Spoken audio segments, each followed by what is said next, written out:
பரிகாரம் சொல்லுங்க சார், பரிகாரம் சொல்லுங்க சார். 12 ராசிகளுக்கும் உங்க கர்மாவை நீங்களே தொலைக்கலாம். அதுதான் கண்ணாடி.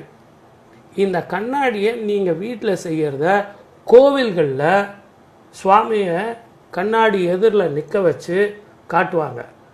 அது எதற்காக? ஊஞ்சல்ல அதெல்லாம் சுவாமி கோவில் சன்னதியில கூட கருவறை கண்ணாடி எதுக்குன்னா ஏகாந்தமாக இந்த ஆத்மாவும் அந்த இறைவனும் ஒன்றோடு ஒன்றாக இணைவது அந்த கண்ணாடியில் மட்டும்தான்.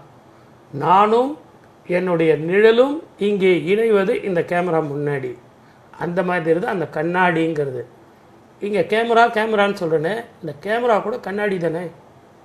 ஆகவே கண்ணாடி முன் நின்னீங்கன்னா அந்த கர்மம் தொலையுங்கிறதா 12 ராசிகளுக்கு இந்த ஆண்டினுடைய சிறப்பான பலன்கள், பரிகாரங்கள்.